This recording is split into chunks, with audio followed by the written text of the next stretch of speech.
Dragon now and the rough. And the lead is taken by Dandino.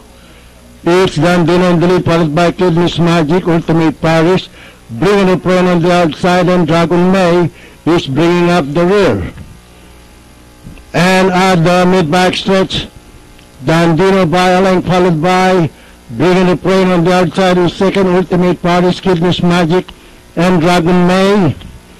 And rounding the far turn, it is still the favorite Dandino by a length and a half, followed by bringing the prone in second, and running in third by almost 5 lengths, Kidney's Magic, Ultimate Paris by the rail, and Dragon May.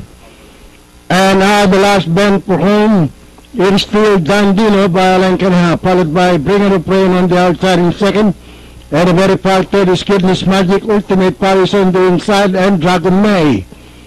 And into the home stretch and nearing the playoff line, it is still the favorite Dandino in the lead, followed by Bringing the Prey and Kidney's Magic moving up on the inside, Ultimate Paris, and on the outside is Dragon May. And finally at the playoff line, it's a change for Dandino, Kidney's Magic, Bringer of Rain, Ultimate Paris, and Dragon May. Okay, 4-3